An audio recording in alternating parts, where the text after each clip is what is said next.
Jesus, I am sorry for my sins.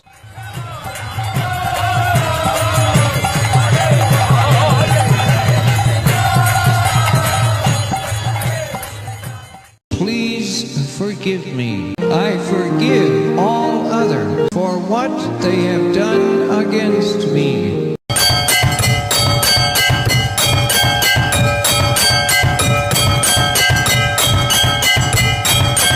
I give you my entire self, Lord Jesus.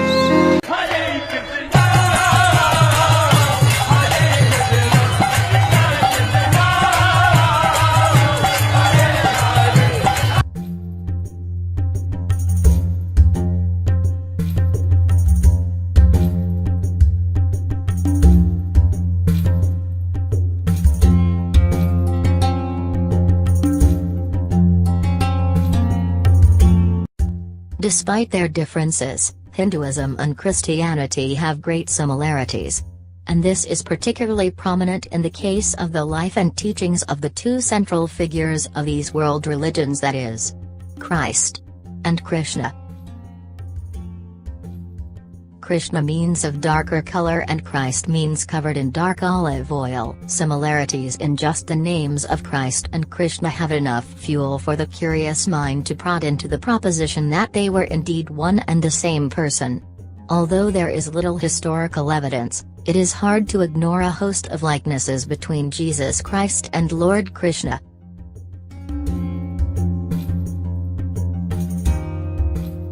Both were born in unusual places, Christ in a lowly manger and Krishna in a prison cell. Both grew somewhere else hiding from ruler. Lord Krishna grew up in Vrindavan hidden away from Kants, while Jesus grew up in Egypt in hiding from Herod. Both were divinely saved from death pronouncements.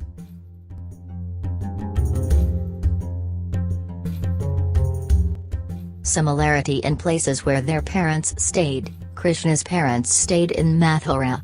Mary and Joseph stayed in Mucharia, similar names again. Both Krishna and Jesus Christ were of royal descent but lived their childhood as an ordinary boy. Krishna was a cowherd. Christ is often depicted as a shepherd.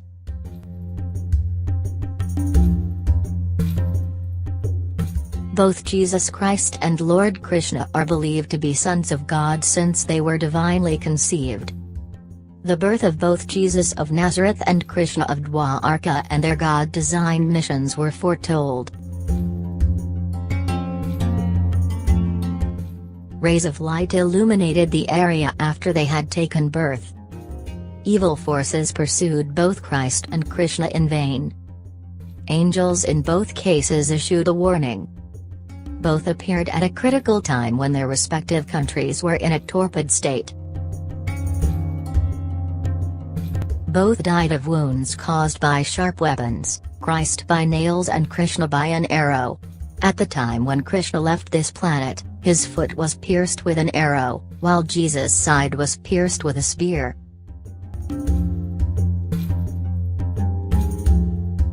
The teachings of both are very similar. Both emphasize love and peace. Krishna was often shown as having a dark blue complexion, a color close to that of Christ consciousness. Innocent children were killed to ensure that Lord would also die. Kans killed all offsprings of Devaki trying to ensure that Lord Krishna would also die as one of the children. This same story also shows up in Bible as the story of the massacre of innocents in Matthew, where King Herod ordered that all young children in Bethlehem be killed to ensure Jesus' death.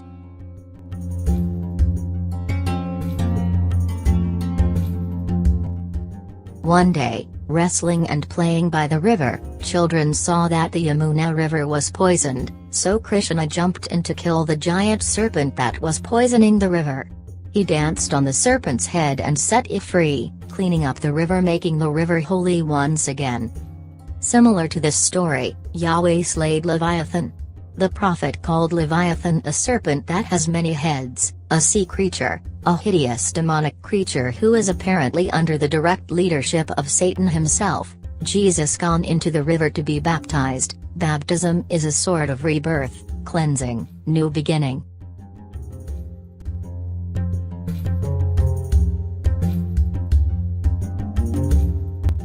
Hindus believe that Jesus, like Lord Krishna, is just another avatar of the divine, who came down to show humanity in the righteous way of life.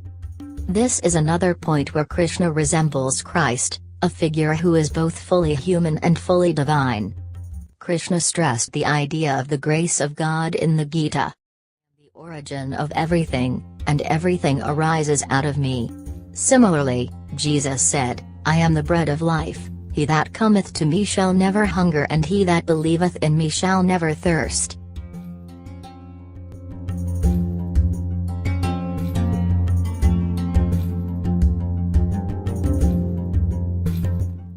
All of us pray before the same God but in different forms. At noon on the day of Krishna's crucifixion, the sun darkened. From the 6th hour to the 9th hour on the day of Jesus' crucifixion, the sun darkened. We really hope you find this video helpful, and don't forget to share it with your friends and family. Thank you.